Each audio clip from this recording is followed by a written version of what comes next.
like a school scholarship. And then, Good evening. I'd like to call the public meeting of the school committee to order. It is Thursday, March 16th. This meeting is being broadcast and recorded by WCTV and audio recorded by Jamie Wixton. We also have a member of the committee, Joyce Bakayaki, attending by telephone tonight for voting purposes. Therefore, we will have a roll call for all votes going forward tonight. Would we please stand for the pledge? I pledge allegiance to the flag of the United States of America and to the republic for which it stands, one nation, under God, indivisible, with liberty and justice for all. We will start with public participation. Seeing no members of the public present tonight, we will move on to good news. April. I want to be the first to congratulate the Wareham Vikings boys basketball team on securing their spot in the state finals for Division IV after winning their Final Four game last night. Very exciting. I would echo that, and they play the state championship game on Sunday at 2 p.m. at Songus Arena in Lowell against Springfield International. Any other good news? I'd like to just mention that there is a Credit for Life program tomorrow at the high school where high school students will be learning about budgeting and real-world financing, which I think is a great project, so I'm glad the school is bringing that in. And let's see. I also want to, I think it's good news that we'll find out later on in the agenda tonight, but that we have a paraprofessional contract that we will hopefully ratify this evening. So I want to thank the members of our subcommittee on negotiations for the paraprofessionals, Jeff Sweat and Joyce Bakayaki, for all the hard work and hours they put in, and for staying true to the process and following all the protocols, even when there was public pressure not to do so. So thank you very much, and I also want to thank our Director of Finance, Kristen Flynn, and our Superintendent, Dr. DeAndrea, for all the work they did on the getting the facts, getting people together, and making this happen. So thank you. Thank you. Jeff. I'm not sure when there's going to be an appropriate time to say this, but to me it was good news. I have had the privilege of being in classrooms in all three schools over the last several weeks, most recently in the middle school. I was very warmly received by the staff, which I didn't take for granted, and I was really happy that they seemed to be very happy that I was there. I enjoyed myself immensely. I was very pleased to see the kinds of student-teacher interactions that were consistently present. I was also very pleased at the topics that were being discussed. Really relevant, important, politically neutral topics. Things like the three branches of government. I hear people talking all the time on the television about how ignorant adults are about topics like that.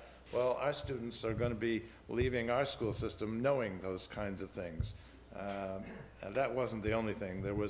I was in a AP class in the high school. I was in an IB class. Every single one of them, the students were really listening, paying attention, engaged with our faculty. I wasn't frankly there to observe the faculty, but it was pretty obvious that they had the attention of their students. So bottom line, it was a privilege to be there. I was very glad I did it. I recommend it to any school committee member who has the time to do it. I fortunately do. But many thanks to the faculty and the administration who made this happen for me. Thank you. Next up, we have the student representative report. Indiana. all right. Good evening, everyone. It's been a while, and you guys kind of stole a lot of my report, so, but I'll add a little bit to it. So you mentioned Credit for Life. That's put on by Cape Cod 5, and it's an annual event. This is the first year since COVID that it will be back in the gymnasium, where students can actually go around to individual booths that are ran by volunteers, and they can learn more about a career that they chose and how to make financially smart decisions about it. And actually it goes very well, because about 30 students have been participating in a financial literacy workshop that's gone on for the past 2 days and it'll conclude tomorrow. So there's one after school tomorrow. It was a 3-day workshop, and like I said, 30 students with the person who runs the Credit for Life program for Cape Cod 5 actually came in and did a financial literacy workshop with the help of Community Youth Empowerment. So that's been really awesome. I had the pleasure to attend for the past 2 days, and really, really awesome skills that, I mean, we are learning in the classroom now because it's financial literacy is a requirement at the high school, but when I was an 8th grader, it wasn't yet. So it's a lot of stuff that I didn't know yet, and it's been really awesome. So thank you to Cape Cod 5 for all that you do to better the community. Boys basketball, obviously amazing. They're competing in the state championship, and spring sports start next week. So that's outdoor track and field, tennis, and baseball and softball. So those will be starting next week with practices, and super excited for that. The DECA club competed at states, and this is, I mean, I'm biased because obviously I'm a big part of DECA, but I mean, I'm so proud of Wareham. 14 students going to ICDC from Wareham, 14. And that is, in recent history, a recent history record with 14 students going. 7 of them are competing there, so they earned a spot there through competing, which is also very, very crazy. And 5 competitors finished in first place at the state conference from Wareham. Including Indiana. I don't want to say that, but That's why I did it for you. so really awesome stuff. Our school-based enterprise got gold certified, and they actually placed first in their competition. So great stuff from the school store. And DECA is fundraising to attend the international conference. Lots of fundraisers coming up. So anyone watching or anyone who can support, we're looking for sponsorships from local businesses. And then we're also hosting a trivia night, auction, and fashion show coming up that will be open to the public. So be on the lookout for more information about that. In the ICDC, please help me with that acronym. Yes, sorry. The International Career Development Conference. So it's all the students in DECA from the United States and about 13 other countries to total around 28,000 students that will be in Orlando competing. So yeah, very awesome stuff. The website, I have to congratulate the whole team that worked on that website on behalf of the students, because I was getting texts. Actually, I was getting texts on Tuesday night when students were constantly reloading to see if there was a snow day or delay. And they texted me, they were like, oh wow, there's a new website. So, I mean, I guess that helps with publicity. But people are really excited about that, and I've heard all good things so far. So, awesome stuff there. Guidance is hard at work, working on scholarships for seniors. Job postings for summer jobs they've been doing announcements about that, and there's stuff down in the guidance office. And then they're beginning course selection meetings with underclassmen for next year, which is a really lengthy process, I learned. I interviewed one of the guidance counselors for an article in the school paper. And oh my goodness, there's a lot of work that goes into scheduling these classes, and it starts with meeting every single student, every single underclassman to go over their schedules. So great stuff there. There will be a Wareham High School talent show. They just had auditions on March 13th. This is being put together by the Drama Club, the Wareham Viking Theater Company. And so they just held auditions and the talent show. I'll have that date for you next time. But that is coming up, and I know they're super excited about that. And lastly, this past Saturday, the Wareham High School chess team hosted the first annual South Coast Conference Invitational Chess Tournament. So 6 different schools participated, and Wareham's own Ethan Soot took home a silver medal in bracket 2, and Christian Arlett had a good showing with 5th place in the top bracket. And on top of the tournament that Wareham hosted, the presentation of the new Jeffrey Dunn Champion Cup to the league champion team happened, and that cup is named for Mr. Jeffrey Dunn, who was a Wareham High School math teacher who founded the chess league over 30 years ago. So, little fun fact, and that's all I have. Quick question, what is the difference between the 2 brackets? I'm guessing it was like the lower one was, or the bracket 2 was the runner-up bracket. and then like in a tournament style bracket. It was like the semifinal. So if you lost in a prior round, you got to keep playing in this second bracket? I suppose so, yeah. Yeah, Okay. I'm not quite sure, but I think Got so. it. Okay, thank you. Yeah. Thank you, Andy. Next up, we have the student attending report. Dr. DeAndrea? We have minutes Excuse me, thank you, April. We have minutes of the meeting vote. So we have minutes from May 19th, May 12th, and June 16th from 2022. Do I have a motion to accept those minutes? So moved. Second. Any discussion? Seeing none. We have to do a roll call vote. All in favor? Ms. Bakayaki? Yes. Jeff? Yes. April? Yes. And myself, yes. Thank you, 400. Now we have the student attending report. Thank you. In your packet, you have your student attending report. On the cover page, I'll just go through it briefly. On the cover page is just an overview of the document. This is what we submit to the Department of Education. The second page has enrollment in each of our schools, the elementary, high, middle, our PASS program, and also students who are out of district.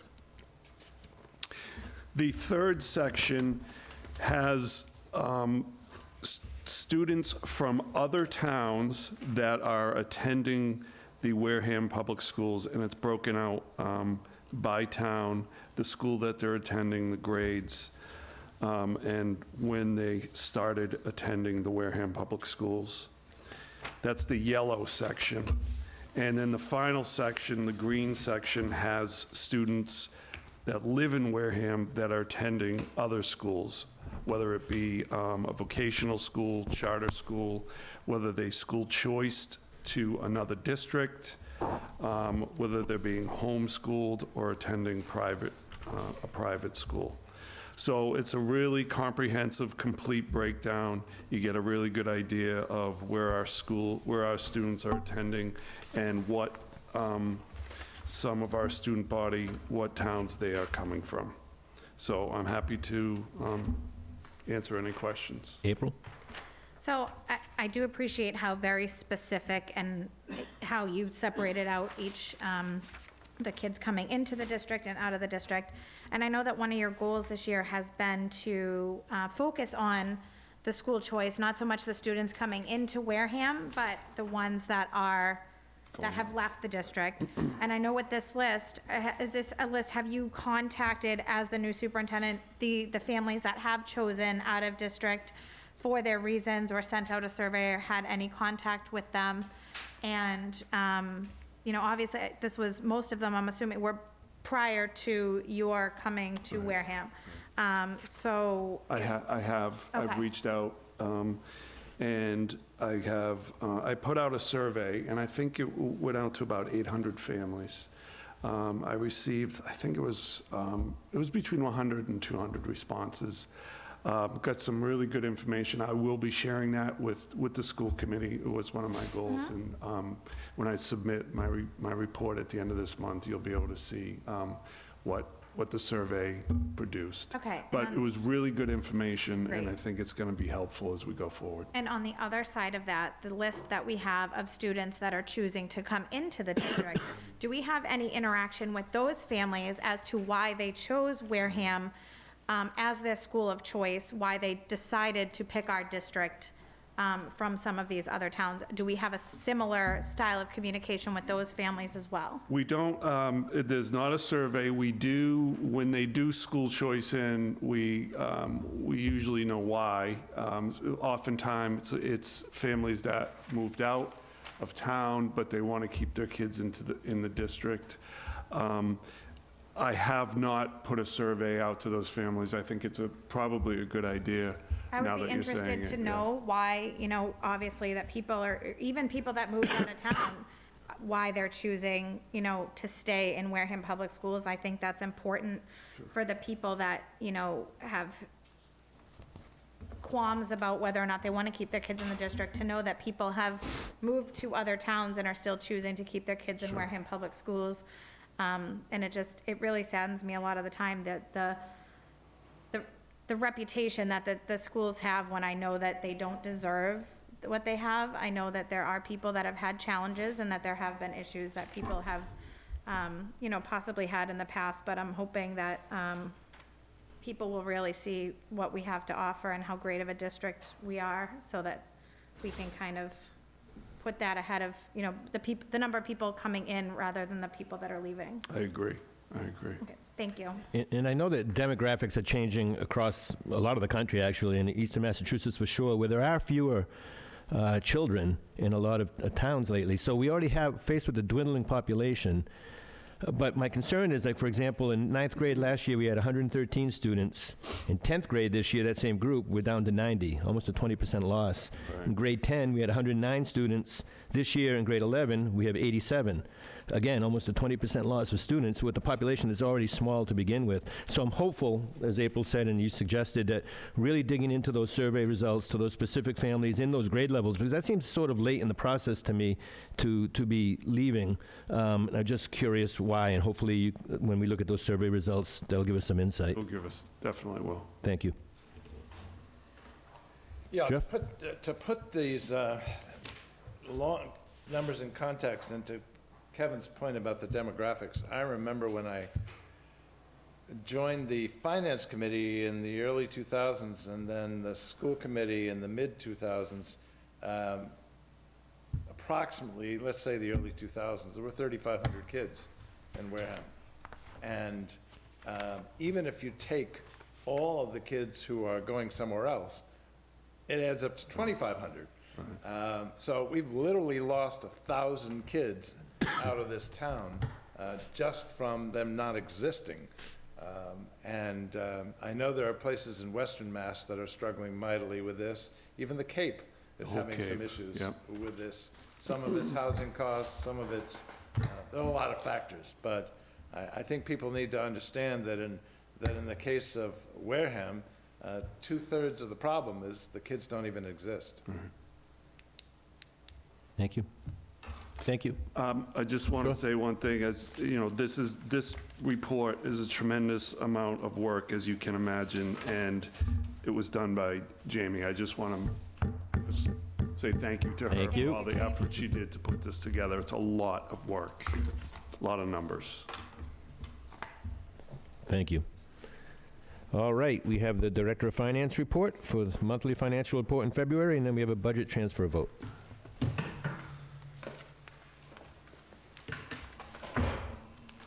Good evening, everyone.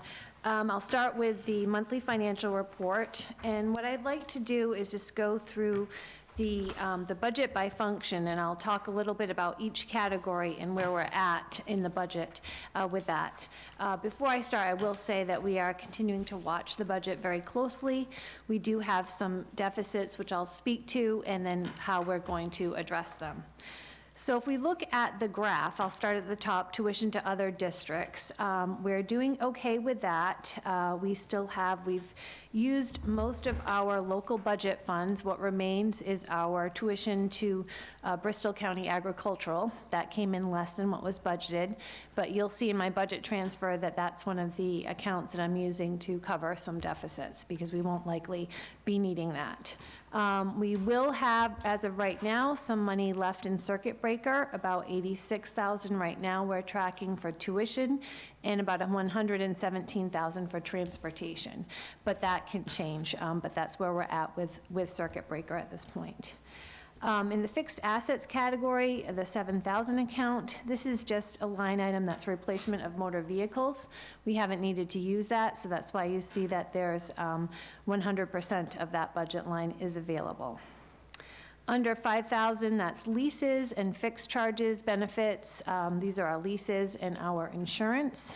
We will have some deficits in the insurance line, as we've talked about, for employee health insurance, both for food service and for some new employees. So those you will see at the end of the fiscal year. There'll be a journal entry for those to bring that money back to the town, and a budget transfer to cover that line item in our budget.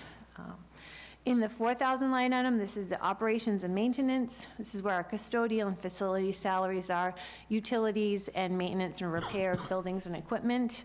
We are in fairly decent shape with that. We've done some budget transfers, as you know, for utilities. We seem to be holding that steady right now, so we'll continue to watch that. And, if we need to do a budget transfer to cover some last overages in the utilities, we will do that. In the 3,000 account, that's pupil services. So in this area, we have salaries for our nurses, the transportation expenses, including salaries, and athletics expenses. So into transportation, you're going to see the budget transfer for transportation. That is due to some deficits already in our out-of-district transportation line. We have 2 out-of-district transportation lines. One is for special education students, and one is for our McKinney-Vento, the homeless student transportation, and foster student transportation. So we've had some deficits in that, and I'm projecting out what we'll need for the remainder of the year. Outside of the budget transfer that I will discuss, just this week, we will have to go out for quote for 1 new McKinney-Vento student and 2 special ed students. They're current special ed students, but they're requiring a different route. One student is just a change in unfortunately, both of these students, one was being transported on our vehicles, but now has a change in placement, which will require to go out to bid. And another student, we just needed to break that route apart, break that route up. So we'll see some transfers for special education coming up. In terms of transportation as well, we have some deficits in the fuel line that's in the supplies. So we will talk about that when I request the transfer. But just very quickly, year to date, we've spent about $104,000 on fuel for transportation, and we'll likely need another $50,000 or so. My budget transfer is requesting $36,000, so hopefully, we've seen some decrease in the fuel costs over the past few months, so perhaps we won't need to do as much. That's why I didn't do the whole amount now. In athletics, we have fully spent our supply line. We have our salary line, which we predict will be in deficit right now we'll be in deficit before our spring sports. So we will have to cover that. We do have our athletics revolving account that can help with that, but that's one of the, deficits that we'll have to look to cover within the budget or from other sources. In the 2,000 accounts, this is the instruction, so we have salaries of teachers, paras, instructional supplies. In this line, right now, our current deficits are in our substitutes. I know we've talked about that in previous meetings. And our overall salary deficit that we're projecting could be right around $300,000, which we will, and as I said before the start of this presentation, we have frozen the budget, as you're aware, and we do have funds left over in some supply lines and other lines that we can use to cover that. If those funds aren't enough, we do have a small amount in SR2, which we're using to cover substitutes, and we also have the circuit breaker funds, as I mentioned, and some school choice funds and some other small revolving accounts. So at this point, adding everything together, it's looking like we likely will have to use some of our revolving funds and other accounts to balance the budget, but we'll continue to watch that.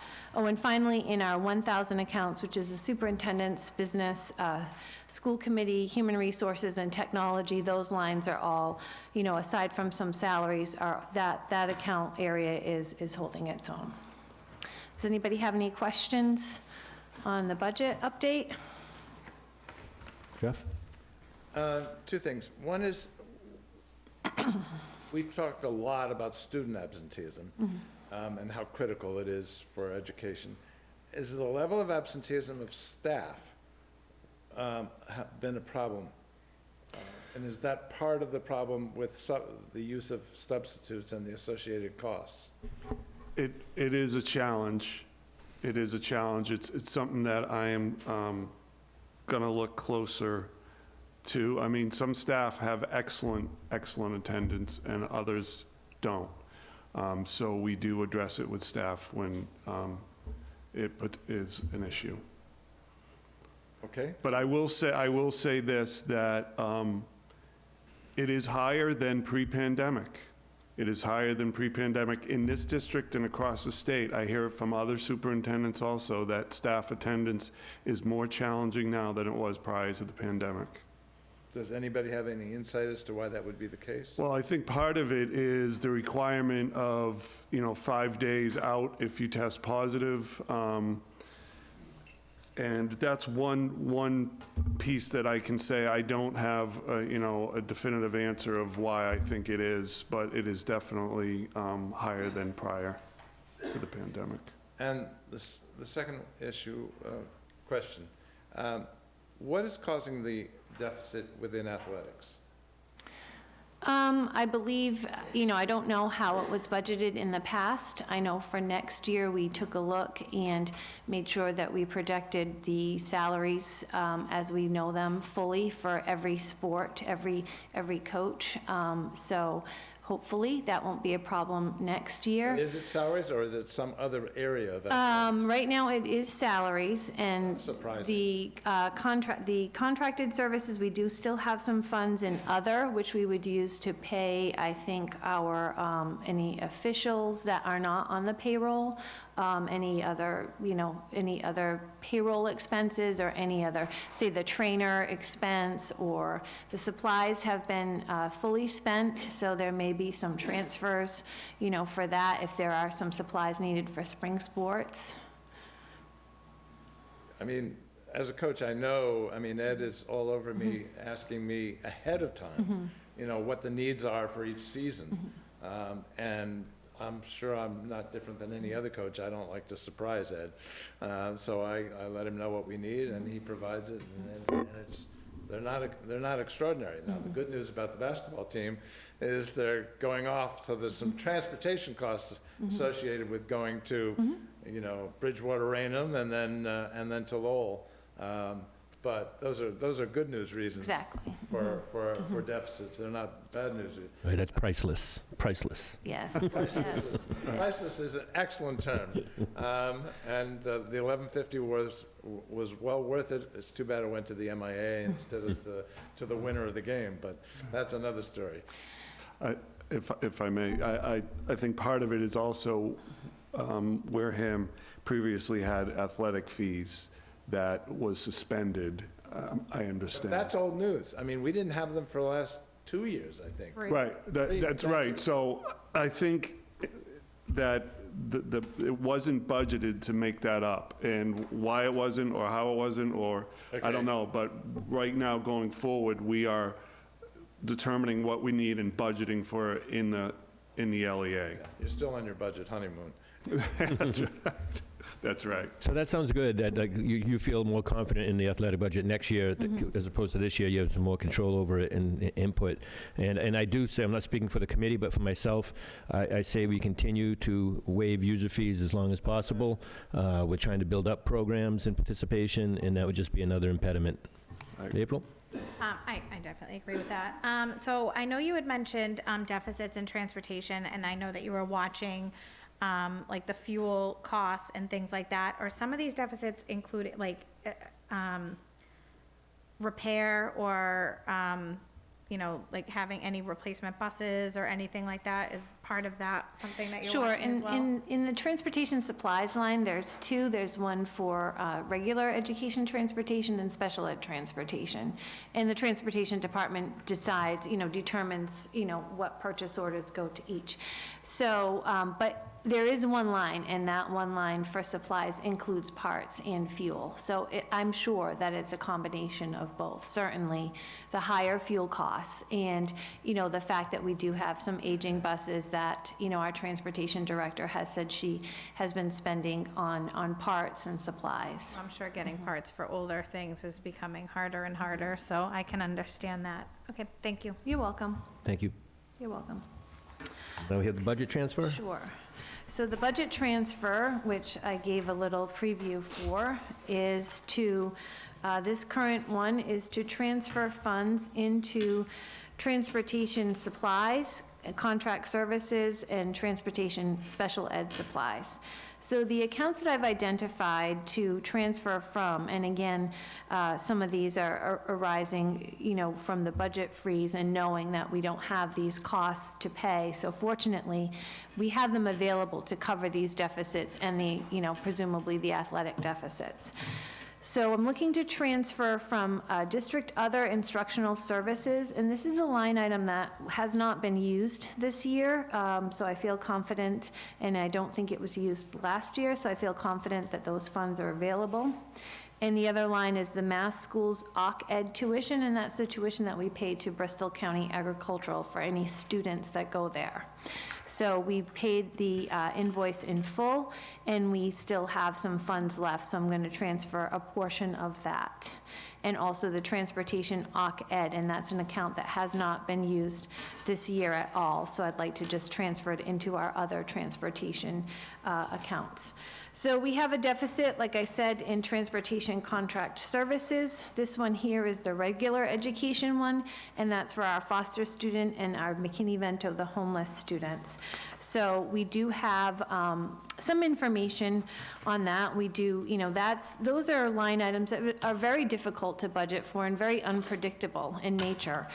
So we try, I know in the past, what I've tried to do is look at the past, what's been spent, and use that to predict the future, but sometimes, that doesn't always pan out. So for example, in school year 2021, and of course this was partially during the pandemic, we reported $35,000 in homeless transportation costs. Last year, we reported $150,000 in homeless transportation costs. And this year, we're anticipating, right now, given the students that we have, and projecting it out about $132,000. So that makes up some of this deficit for the contract services. And again, as I mentioned, we have some students, we have one additional student just talking with the transportation department today that will be going out to bid. So that'll increase the deficit, so you'll probably see another future budget transfer for that. For our special ed contract services, these are the vendor-provided services, not any ones that we can't do within our fleet. I don't have a transfer for special ed, but in speaking with our transportation department and our special education department, I do know that we're going to have about 2 upcoming that we'll be looking for transfers for. Under transportation supplies, we talked about that a lot of that is the fuel and the parts. As I said, we've had some decreases in the price of fuel, so that should help out a little bit, but nevertheless, we still need to have a transfer to cover some deficits in the transportation supplies line, both regular ed and special ed. So that's the budget transfer that I'm looking for. I don't know if anyone has any questions at this time. April?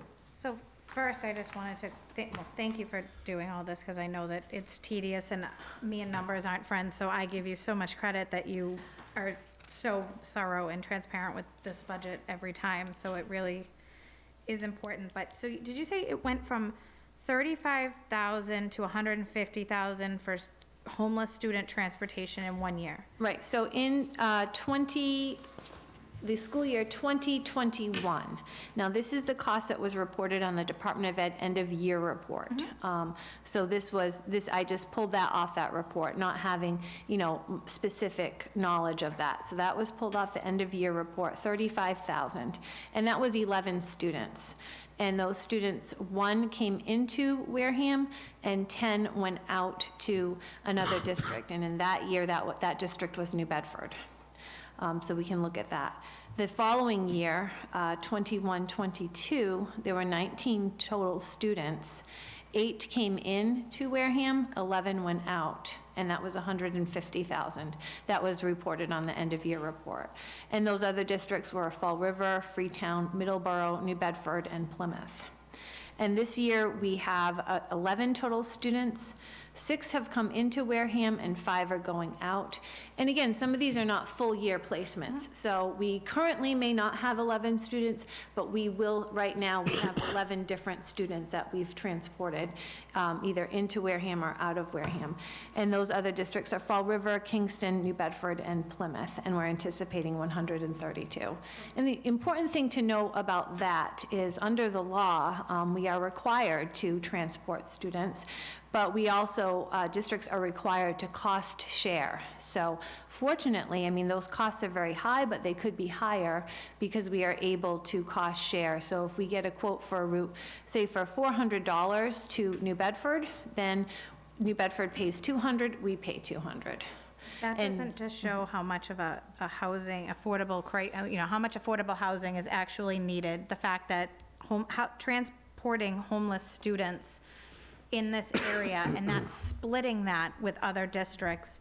So I really hope that people are paying attention, that that is a huge need in this area, in the South Coast, and that it's affecting kids in their education. And I'm glad that we have the ability to either bus them in or out, and that we are able to take care of that population.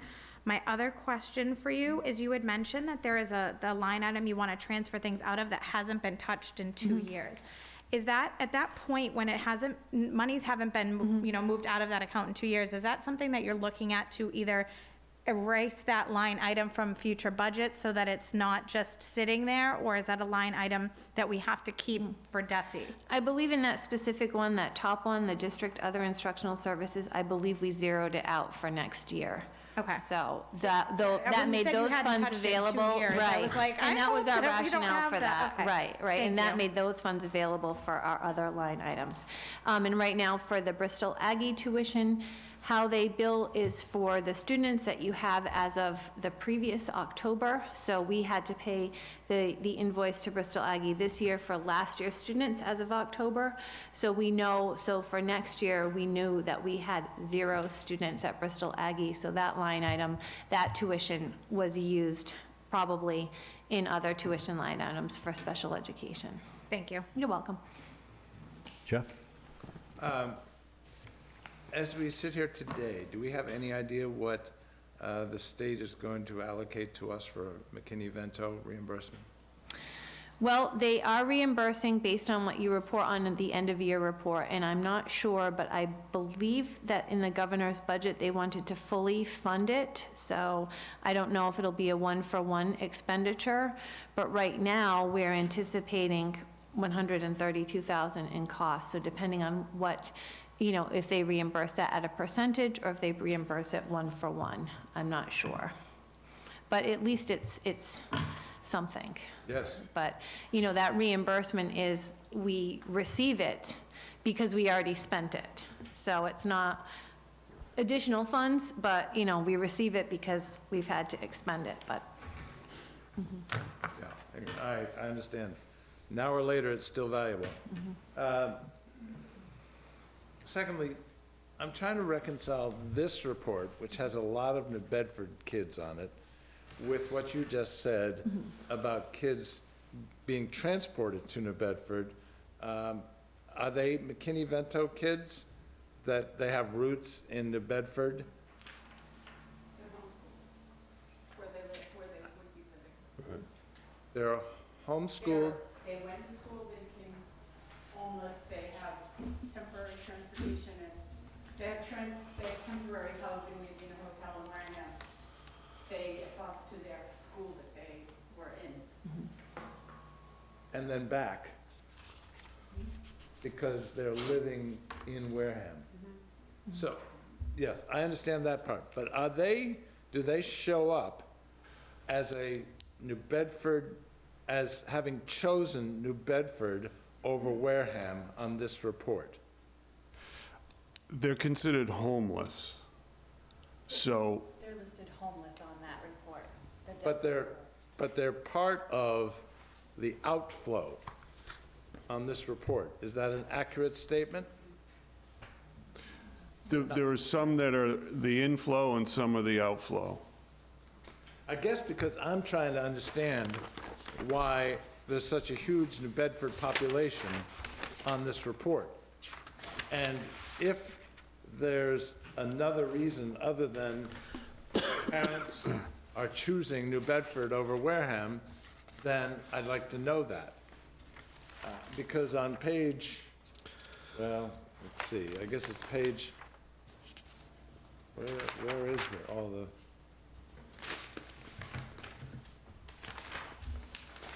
Well, there was a page, maybe it was a different report that I was looking at. There was a huge number of. Are you looking, it's choosing from No.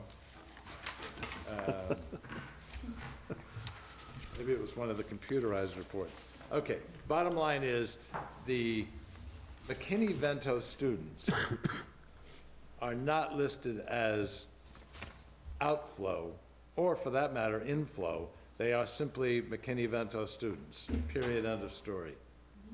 Okay, that have different reasons, presumably beyond their control, for why they're going to another location like New Bedford. Okay, thank you.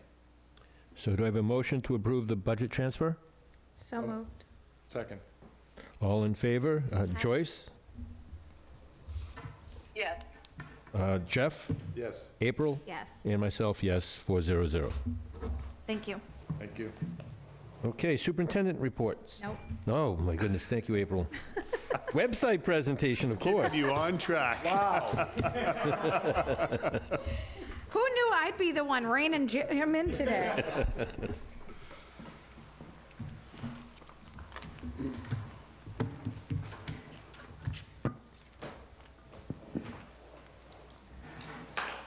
Welcome, Robin. We don't get to see you much. Thank you. So I'm Bonnie LaSorsa, Director of Technology, and I would like to introduce Ms. Robin Westberg, who was by far she always maintained our website and did the majority of the work setting this one up, and she is our Data Systems Coordinator, right? Right. Okay. Oh, I can switch glasses. So, thank you for having us. We're really excited to show you our new Wareham Public Schools website. And we do have a new website address, Wareham Public School, warehamps.schoolblocks.com. And if you have our old website address bookmarked, it'll bring you to this new website. I was surprised to see .com. Is there a good reason for .com? Because School Blocks is a business organization, right? So it's hosted by but you can also get there with warehamps.org. Either one. Okay. So we have a couple of kind of alerts that we can have on our website. The one on the left is called a overlay alert, and this is just a test one that I put up there so that we can show you what it looks like. We'll use that for major announcements, like sudden announcements, like when we had a no school day, or if we have a early release, or a delayed opening, something like that would be on that side. Then the one on the right is called a banner alert, and you can see the section that's in green at the top. And that will be for more informational type things where things are posted in other places as well, like an early release day. To close out the overlay alert, you would just click on the word continue on the screen there, and that alert would go away and you'd be at the website. To close the banner alert, which you really don't need to do, but if you're using it on a smaller device and you want to close it, you would just click on the X in the upper right-hand corner, and that would close that out as well. But it will appear as you log in again. If you logged in again or looked at the website again, it would appear there. I can only put a close date on it. I can't put a time, whereas on our old website, I could put in a date and a time for it to go away. So you can also view our website using a computer or a mobile device. The screen on the left shows what it looks like on a computer, and the screen on the right shows what it would look like on a mobile device, like a cell phone or an iPad. It's basically the same screen, it's just narrower, and some of the options, the icons on the bottom would be where you would go to get to see other menu items or the home button. And the next screen shows we have this new thing with School Blocks, and it's called School Feed. And if on the left-hand side, if you click on the School Feed on the very bottom, and that's where School Blocks has it. I can't move that anywhere else. If you click on School Feed, the screen on the right will pop up, and it will show you what's in School Feed. And you can scroll down and see other items as well. And we'll use that for news and announcements, like the upcoming basketball game. I added that today. If you want to look at district information, this will show you some of the options in district information. So you can hover over them, the items, and then you can click on them to open up other additional information, whether it's a file or a sub-page to give you some more detailed information. And the next one is the departments, and these are the departments that we currently have. So if you wanted to look at student services, you could click on student services. It would bring you to their sub-page of our website and would show you different options and different files. Same thing with any of the other ones. The next one is for our schools. So we now have a location for our PASS program, our night school, whereas before that was listed under the high schools page. And you can click on any one of those together. And we have some calendars. We have an event calendar for the district events like we had on our old website. And you can click on that and be brought to the calendar of events. If you want to go to the district calendar, you can click on that. And in that section, it also lists the school committee meeting calendars, other activities. There's other sub-pages on that. The next one is if you're searching for a staff member, you can click on staff listing, and it will list you all the staff members, and obviously you can scroll down to see more people. But if you wanted to look for, let's say, Bonnie LaSorsa, where it says filter by title or name, you could type in LaSorsa and then click on the magnifying glass, and it will bring you to her information, her title, her name, her email address. And her pretty face. In a pretty face, yes. Not everybody has their pretty face up there, but there are people that do. If you wanted to contact us, if you were looking for contact information, if you're on the district page, then it will bring you to the picture on the left there, and it shows you a picture of the school or the building. It gives you information like our location, the street address, the website address, because the schools actually have their own URL to get to a school page, or you can go to the district and then switch to a school. It shows you the phone number and the fax number of the page. And again, if you happen to be on the middle school page and you clicked on Contact Us, it would show you the one in the middle on the right. And we now have a site map, which we had on our old website, and they just added this for us. If you scroll all the way to the bottom of your screen, on the very bottom on the left, it says click here to view the site map, and you will be directed to this page. And again, you can filter by a department title, or you can just keep scrolling down to see other departments, and once you find what you're looking for, you can click on it and be brought to that page as well. And here we have some QR codes. So I was really excited about this, because now I can put like our little logos in there. So if you wanted to get our district information and add it to your cell phone for your, it has our street address and a lot of our contact information, the website address as well. You just hold your cell phone up to that icon on the QR code on the left, and it will bring you to a page that will say, add to your contacts, and then all our contact information will be right in your phone. If you wanted to go to this new website, the School Blocks website, again, you can just hold your cell phone camera, open up your cell phone camera and scan that code, and you'll be brought directly to the website. And there, once you're there, you can save it as a favorite. And then we have social media icons for the district. Again, just hold your cell phone camera up and scan the Facebook, Instagram, or Twitter, and it'll bring you to those pages, and then you can follow us. So, and one of the last slides here is we're looking for people to give us some feedback on our new website. So in the school feed section, which we talked about a minute ago, if you look in the school feed section, the second item is this page here. If you click on that hyperlink, it'll bring you to a Google form that you can fill out and let us know how you feel about our new website, if you think there's something that's missing, or something that's spelled wrong, you can let us know and we'll fix it. And that's it for the presentation. Do you have any questions for us? We can bring you to the live website if you have questions. We can show you what it looks like. I was on the committee, so I don't have any questions. I'm obsessed. I think it's such a step in the right direction and so easy, so much easier to navigate both the mobile version and this web version. So I appreciate all the work you guys have put into this because it looks fantastic. Great, thank you. It was a lot of fun.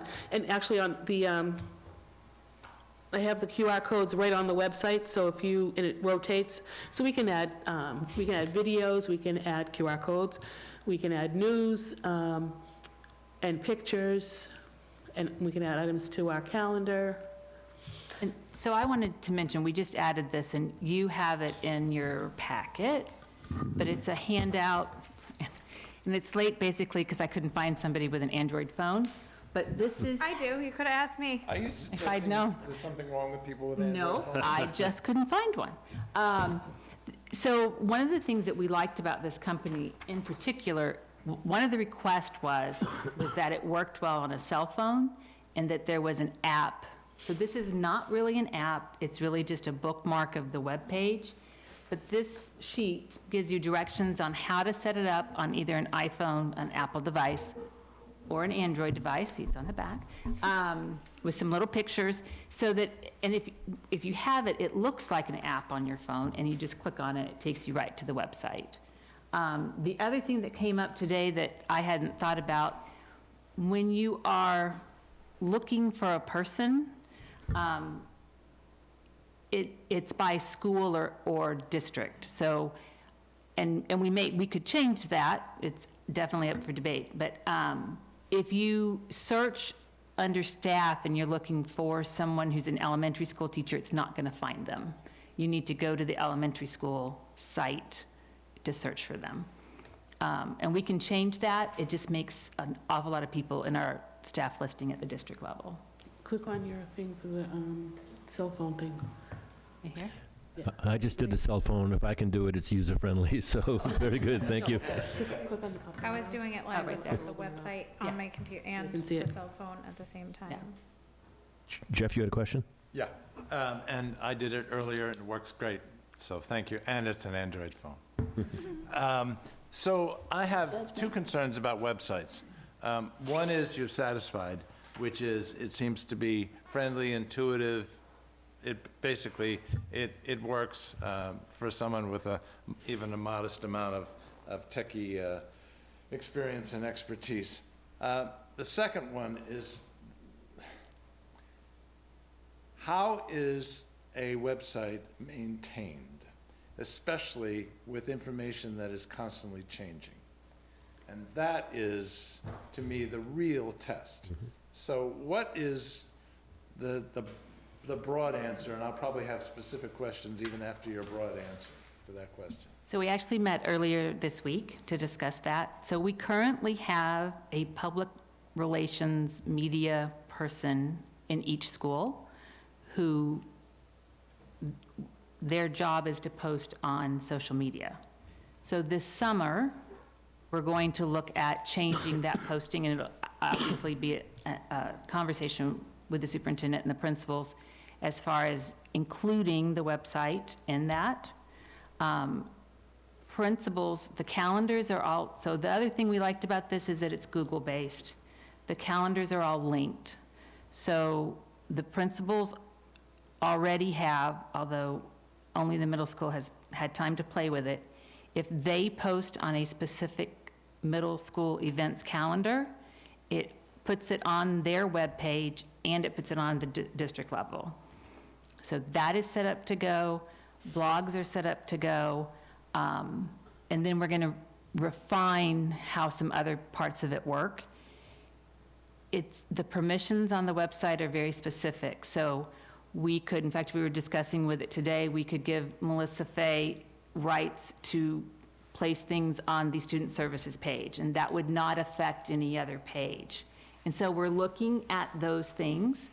I would really like the school newspaper from the high school to have a place here. I have never seen it, so I think that'd be awesome. And all they would have to do is put each version or each issue into a Google folder, and it's on the website. So it's very simple that way. It's, like I said, it's Google-based, so people are used to it. And it's not, previously, everything, Robin had to post everything individually and often change the format of what they were, and this is not. You just put the document into the folder, they have rights to just that folder, and it's there automatically. Poof. Okay, you're sitting in front of someone who is not convinced this is going to work, despite the best efforts.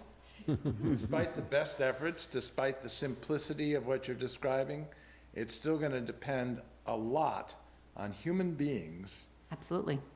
being held accountable for their piece of what makes this website relevant, useful, helpful, et cetera, et cetera. So 6 months from now, a year from now, you know, and if I had that responsibility, I would accept that responsibility, but the last thing you want to do is give it to a school committee member. So just understand that, not based on Wareham, but based on my, you know, experience with websites in general, I'm a skeptic. April? I think to Jeff's point, like generationally, the people that they were going to be choosing in each school are very much more social media minded and grew up in this era where they share everything anyway. So it's not going to feel like an extra job for them because it's already habitual for so many people of a certain generation that grew up doing this. Like I grew up with, you know, the technology, like I was on the beginning end. It wasn't really there when I was young, but I was there when it started. But the younger kids like Dylan in Indiana, they don't know any different. So you have some of these teachers that are technically in the same generation as them, who for them, this is second nature and they can do it so much quicker and more efficient. They're not even thinking about it. So if we have people and a staff member in each building that is responsible for this, that has an affinity towards tech and social media and sharing and engagement, I think it's going to be really successful, and how much easier this is based on even the presentation that the committee had from the company that ran this, of how the back end and the blocks that we can adjust and change very quickly, I think is gonna make it so much more user-friendly and be able to get the feeds from things that are being updated, like the Twitter, the Instagram. It's already loading its content without anyone on the website having to do any work. It is. And- Go ahead. I was going to say, to Jeff's point, it is going to come down to people, though, ultimately, and I think it would be the administration's job to make sure we have those people in structured positions in place, what Jeff said, for the accountability and responsibility going forward. Because, like, even like old information, like who removes old information on like December information and stuff like that? Just like, because I think that clogs up a web page sometimes, and if we can get rid of that, it's just cleaner.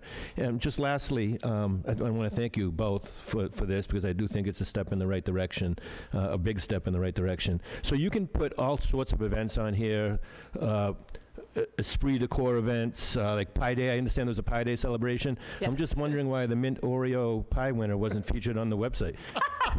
I can forward you all the pictures. I do think that the Just a pictures question, of just the a central question. office should I'm be sorry. included. I'm sorry, what? But I was most impressed with the whoopie pies. Wait, the whoopie pies I know you didn't win, with, but that's because there With were pie no, written I on didn't. them. that's because there It were had- no internal controls to determine who the winner was. well, but it also had pie, you know, the digits of pi written on them, and pie earrings, pie shoes, pie shirt, and pie necklace. Nothing like a math teacher. I heard, Central office secrets, that's what I want to know. I, I think it was the contest The winner. school committee is omnipotent. We know all. That's right. I heard you went out 20 digits. I did, yeah. That's very impressive. Did you do it by memory? No. Well, that's what Google's for. Which is how our website is run, so it's all efficient. Absolutely. Bonnie, any other last comments for us? Oh, Indy. Hi. So I echo what everyone said about how user-friendly it is. I think it's a huge step in the right direction. I have a couple questions. So there's a big login button on the top right of the website. That has nothing to do with the normal person, or is there? No. Okay. So just, we didn't really talk about it. So every teacher has, come on, it's going to go to sleep. Every teacher has a card. And so it doesn't look the same here. I should have gone to one of the schools. But your teachers at the high school, you'll see all their Google Classrooms linked down there. So the idea being that it's an easy way. Now, someone in the public can't get to the, they're going to get a message that says they can't log into it because they don't have rights. But it is another way to get to all of those things. And we can do some other things with this screen, but it also gives everyone's email. So if someone wanted to email that position as opposed to that person, it's there. So most people, most staff members, when they hit login, would go to their card. For everyone else, it depends on what permissions you have. So if there were a student's page of some sort, or then certain people could log in there. Okay. And then, so the other question I had was with the warehamps.org domain. Are you planning on keeping that active so people can access it from that link? Yep. Either one will bring you to the new website, either URL. Great. Thank you. Anything else? Thank Thank you. thank you very much. Appreciate it. Sure. Good luck. Thank you. April, what agenda item are we on right now? 9. 9, very good, okay. So now we have the superintendent's reports. Thank you. I want to just to finish that up, just say thank you to Bonnie and Robert. And that is one of my goals, to do the website, and it's the easiest goal I had, is I asked them to help me, and and it's a great website, so thank you to both of them. In my report, you received the superintendent's newsletter. There are the bill and payroll warrants. I ask that you approve those. So moved. Second. Do we have a second? All in favor, roll call. Joyce? Yes. April? Yes. Jeff? Yes. And myself, yes, 400. I just also want to thank Joyce for being a part of that committee for the website as well, with me, since she's not here, and I'm sure she would have been really excited to see the presentation. Thank you. In your packet was a student travel policy draft. As part of the audit that we had done of our student activities account, the auditors recommended that we have a student travel policy. I took the draft that Mask had for student travel, and I incorporated any of the recommendations that the auditors had that needed to be included in that policy, and that's the policy that was in your packet. So this is the first reading of the policy. There is no vote tonight, but that's the background of why we are introducing a new policy. I have shared this with the principals, and they have said that they're okay with it. And I'm happy to answer any questions, but it'll be on the next school committee agenda for your approval. Any questions on this first read? Jeff? We want this to go to April and our policy review committee, so it can get feedback from, Technically, we had our last committee meeting of the year, but if you would prefer this to go to the policy review, I think if by any point the social media policy is ready at that time, if we could do both of them in one meeting, if it's ready, then. It's a new policy, and you have a policy that states that new policies have to be discussed and voted first by you before it can ever go to a subcommittee. Unless you want to Policy submit about that policy. policy to policy review change also. the disadvantage from that, of that, is that we're not getting feedback from the people on the committee who represent a variety of elements of the community, like parents, for example. But if that's the rule, okay, fine. Once you adopt it, we can add it next year to have a closer look. Yeah, that's fine. Okay. Okay. Thank you. Okay, so no vote required there.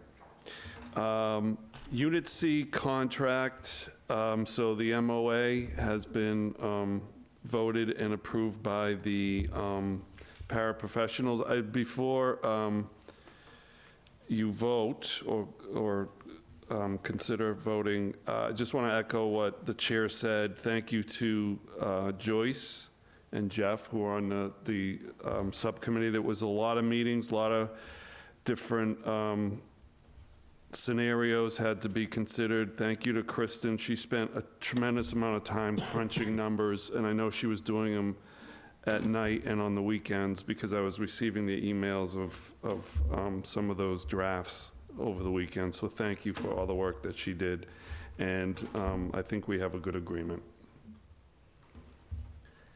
Jeff? So as a member of the committee, although I was not on it at the very beginning because a certain member of this committee asked me to take over, but Joyce was on it from the very beginning. I want to say a few things.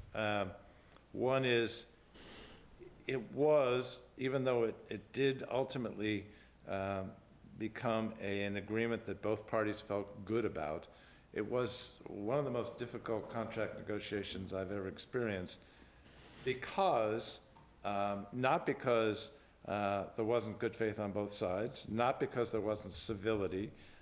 You may have seen people in school committee meetings, you may have even seen people outside of the multi-service building holding signs, but candidly, every time I walked up to those signs, people were very friendly and civil. The biggest problem we had was not because the demands were absurd or because we were being excessively stubborn. It was literally the district just didn't have enough money. And that all changed with the governor's budget. Now, you may think, well, those sort of things happen routinely. I have, as I stated earlier, been involved in town finances since the early 2000s. And I have been following what are famously known as the cherry sheets, which, believe it or not, are called the cherry sheets because back before they were electronically provided, they were on cherry-colored pieces of paper. And I have never seen the kind of increase to the town, specifically to Chapter 70, the education funding element. I have never seen the amount that was added by the governor's budget for next year. It literally was a staggering amount, and it literally solved our budget problem and allowed us to give to the paraprofessionals and to other, in other settings, perhaps other unions, associations as well. That made all the difference. Now, you might say two things. One is, really, it never happened to that extent before? And the answer is, it never did. It was a uniquely generous. Now, there are times when other towns may have gotten a lot in the past, but Wareham somehow, for reasons associated with its demographics and heterogeneous population in terms of wealth, et cetera, never benefited the way this cherry sheet benefited Wareham. You also might say, and you'd be right, well, that was just the governor's budget. You have to get through the House, you have to get through the Senate, you have to get through the conference committee. What could happen? Well, history says when you have a Democratic legislature and a Democratic governor, the amount of disagreement is going to be relatively small. So I think we're optimistic, in addition to the statements that are being made publicly by the governor and politicians. And the third thing you might ask is, well, okay, that's good for next year, but how about subsequent years? And the only thing I'll say is, over this same 20-plus year period that I've been looking at cherry sheets, I've never seen Chapter 78 go down. It sometimes stays about the same, but it doesn't go down. So they have set a new floor. Now, whether they set this new floor because they've got a much better revenue situation. Maybe it's the millionaire's tax that did pass. There are all sorts of reasons, but I think we, and I specifically say the negotiating committee for management for the paraprofessional contract, feel very comfortable that we passed, that I am recommending to this committee, very specifically, that we approve this, because I think it's fair, certainly to the paraprofessionals, and it's something that we can manage as a school committee and as an administration with respect to future budgets. So I thank everybody for their good faith, and I am confident in recommending this for approval. So do I have a motion for the approval of the paraprofessional contract? So moved. Do I have a Second. Okay, Joyce, Yes. Jeff, Yes. April, Yes. and myself, yes. And I do have to ask Joyce if I left anything else you wanted to say. No, Jeff, you did a great job. Thank you. Okay. So it's with pleasure that the contract is now signed. Thank you. Thank you. Okay, thank you very much. And last for my report is the district calendar. You did vote the district calendar at a previous meeting. There's a couple of changes that I ask that you revote. First, we had the wrong week for April vacation, so we had to change that. We had the week of April 22nd is actually the week of April 15th. It's a little bit earlier. So it's the correct week. We also changed the first day for kindergarten to September 7th. That's the first day for pre-K and kindergarten. Typically, the teachers have a little bit more time, and the way it was set up, they were shortchanged that, so we just bumped it out a day so that they're going to start, rather than September 6th, the kids are going to start on the 7th for pre-K and kindergarten. And finally, our new teacher orientation, instead of being the 24th and 25th of August, is going to be the 23rd and 24th of August.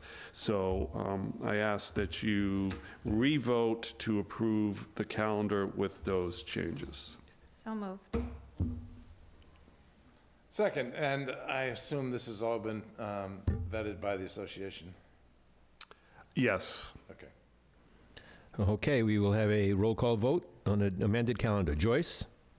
Yes. Jeff? Yes. April? Yes. And myself, yes, 400. Okay, next up, thank you, Dr. DeAndrea. Anything else in your report? That's all I have. Thank you. Thank you. The school committee report on policies. April? Okay, so the first in the packet is, it's a recommendation to suspend an existing policy because we are replacing it with the following policy. So I'd like to entertain a motion to suspend the file JFAE prohibiting bullying policy, as we are replacing it with a subsequent bullying policy. So moved. And I would just ask that on page 3 of the policy, to change the word exceed to exceed. And I can point at, Which policy? I think it's on the new one we're policy. replacing or on the new one? I believe it's the new one. I'll double check. Okay, because I was going to say, the first one had many, many pages. Yes, it did. Let me double check. Oh, I see, a seed. Yeah. Where is it? On the third page, the investigation shall not be completed in a timely manner, not to, it's supposed to be exceed. Thank you. So we have a motion. Do I have a second? Second?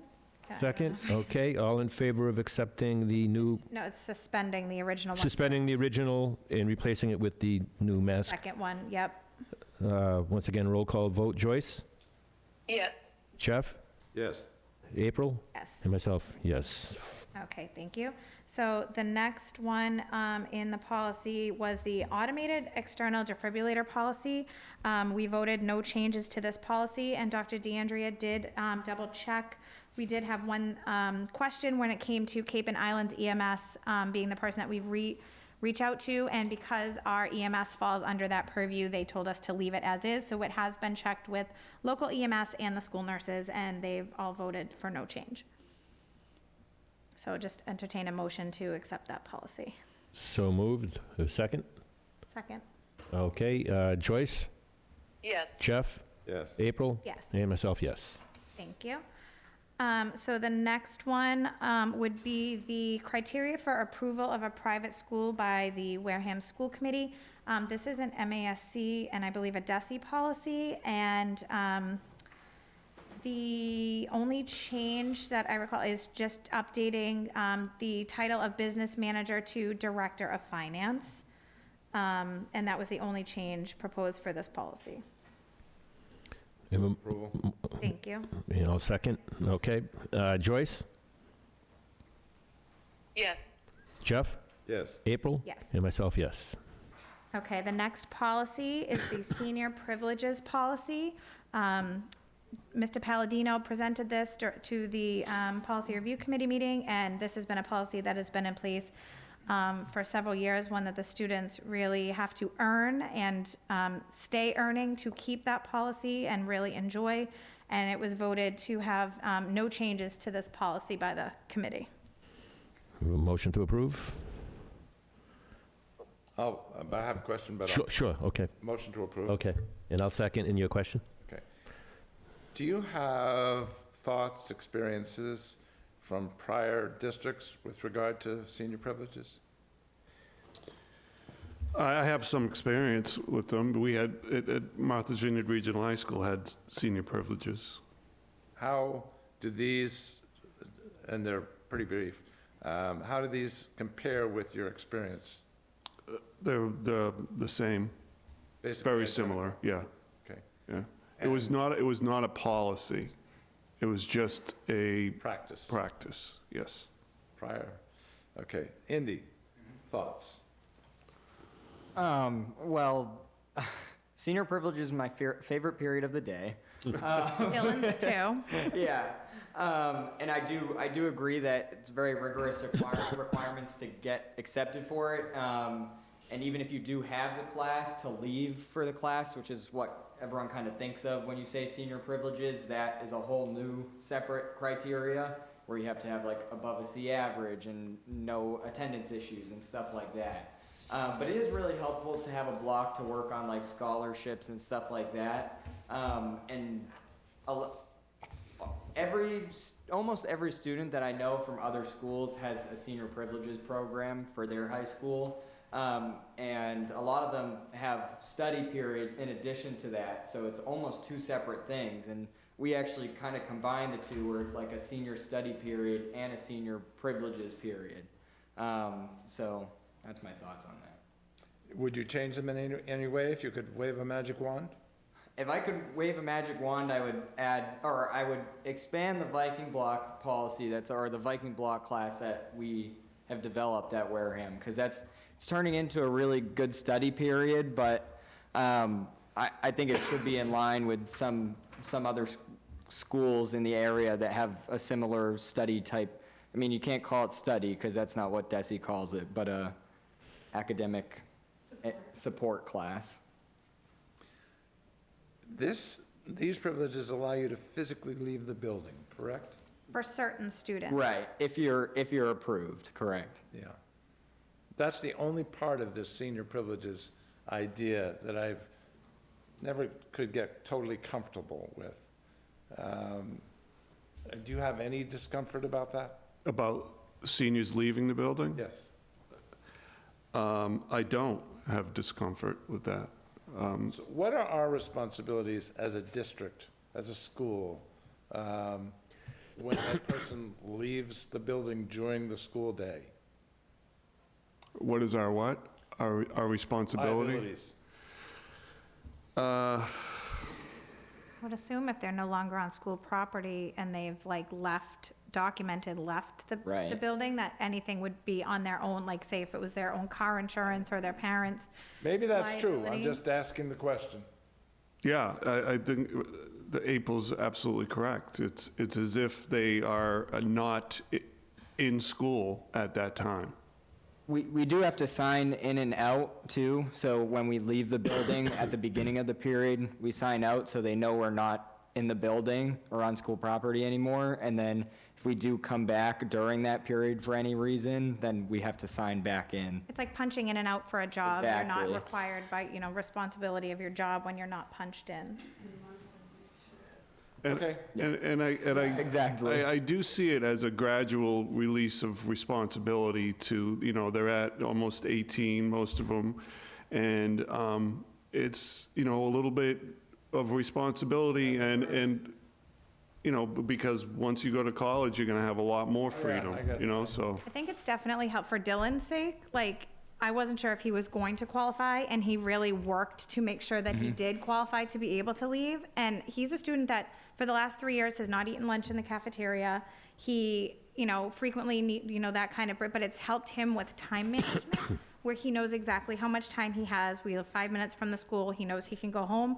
He has a safe place. He can eat. He can decompress. And then his time management, he never is late back. There was one day where he got sick, and we called the school to let them know that he got sick during the break and he wasn't going back. But other than that, I think it's really been beneficial for a student like him that really had struggled with time management to be able to have that flexibility. And I think it is really good for as Indy said, preparing for the next step.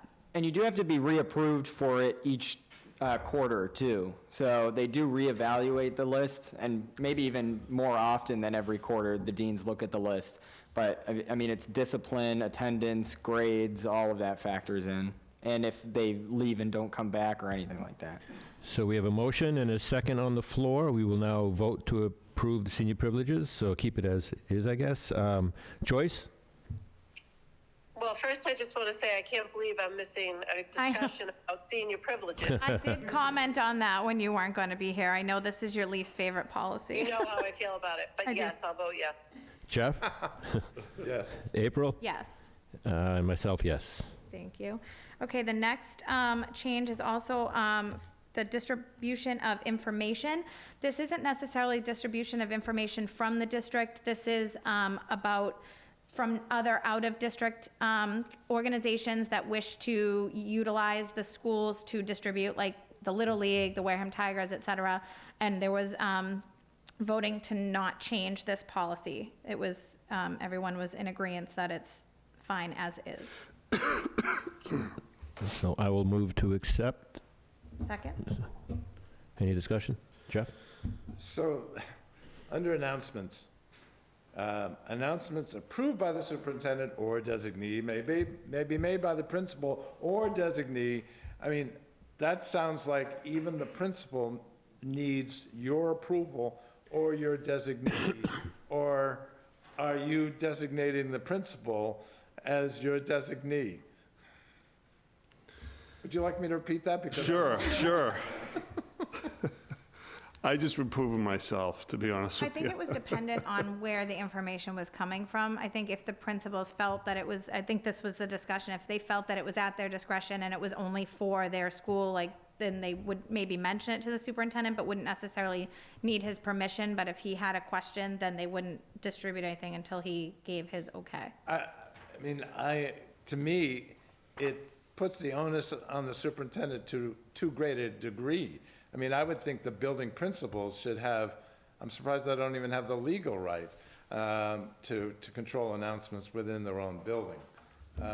But I'm not going to make a big deal out of it, but that sentence just struck me as too much. But it is what it is, and I'll be happy to vote for it. All right, so we will take that vote. We had a motion and a second. Joyce? Yes. Jeff? Yes. April? Yes. And myself, yes. Thank you. So the next policy is the administration of medications policy. This was reviewed by the superintendent and the nurses at the school. And there were a couple of changes. One, as in the medication log, that they will document the quantity of medication received, and that it will be witnessed and initialed by a parent. So a parent or guardian has to be present when those medications are counted out to be left at the nurse's office for a particular student and initialed in front of the nurse. And the second, the nurses asked that we add C. So this is for diabetic students in order to self-monitor or self-administer with continuous glucose monitors. So the nurses wrote that addendum down there. And then the last change, I believe, was that the school nurse provides a training review and informational update for unlicensed personnel once a year. Andrea? Just the Narcan. Oh, that's right. And then to train on the Narcan policy, that it's going to be added the word trained staff as well as medical personnel. So there might be other non-nurse staff members that have attended and been certified with Narcan training, and they would be able to administer as needed should hopefully never the occasion arise. Thank you. And again, this was reviewed by the nurses and the superintendent. He brought it to the nurses to make sure that this was a policy that they were happy with, and the changes or the add-ons were suggested by the nursing staff. So moved. Second? Okay, Joyce? Yes. Jeff? Yes. April? Yes. And myself, yes. Okay, and the final one has the most changes, and that was, again, I believe this was presented to us by Mr. Russo of the cafeteria director, food service director, and changing the word program to policy. And they underwent an audit as well by, I believe, by DESE and the USDA, and all of the changes in the policy that are outlined in purple were all things that were recommended by DESE and the USDA to keep us in. This was a compliance audit to make sure that the way that our policy was written was in compliance with the way our food service program operates, in order to keep it in compliant and hopefully keep us funded the way that we'd like to stay funded. Hey. They give us reimbursement for all that food. Be happy to give them a policy they can live with. And then the only real change that anyone on the policy review committee made was just to make sure that it said pre-K through 12 where it was necessary or where it was applicable. And other than that, everything else was as suggested by DESE and USDA.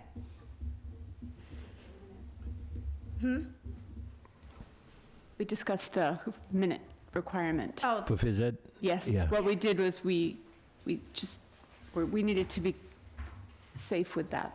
yeah, that was really the one thing, the amount of time that they had requested as a minimum, we felt was too restrictive on the schedule and the academic scheduling, and so we did just remove that. And Mr. Russo did not feel that that was going to affect us greatly in the compliance. He said it wasn't going to be an issue. I would only add to that I hope it doesn't reflect a reflection on the district to limit phys ed going forward in the future, that we, more than ever, students need phys ed and movement. It wasn't a limit, but it was because it was such a very specific amount for the minimum. It still allowed, for the students that had any extracurricular activities, any sports, any intramurals, any gym activity, or any other things like that. It was just very, very specific, and most of the teachers and principals on the committee were concerned about how specific the numbers were in trying to fit that with the academic school day, with the other requirements that were necessary for. Yeah, I agree. We shouldn't have minutes that we can't deliver. Right, But I exactly. just want to make sure we deliver appropriate minutes going forward. Yep, they that's all. do have, it does still state that physical education instruction will be provided to all elementary, middle, and high school students. We just took out the very specific minute recommendation, just to make sure that if we do ever fall under it, that we're not being held to a very specific number should something not fall there. And as I said, Mr. Russo did not feel that removing that wording was going to affect our compliance with the rest of the changes that were being made to the policy. Do we have a motion to accept? So moved. Second? Okay, any discussion? All right, Joyce? Yes.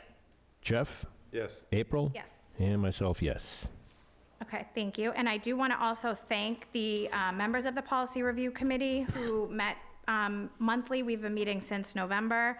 And it was a collection of parents, staff members, and administrators, with special guests. Ms. LaSorsa had been there, Dr. DeAndrea had been there, Jamie was my lifeline, so I do want to just thank everyone for putting up with me as the chair of that committee. So I want to thank them, because that was probably the hardest part for them, was having to have me be in charge, so. Well, thank you, very April. We had a lot of policies we had to go through this year, so thank you. For any other business, I just would like to add that once we get our whole membership here for a meeting next time, then maybe we discuss what our school committee page should look like on the website and what we want to have added to that to, I was thinking the help same that. thing. okay. So do I have a motion to adjourn? So moved. And a second? Second. Joyce? Yes. Jeff? Yes. April? Yes. Myself, yes. The meeting is adjourned. Thank you.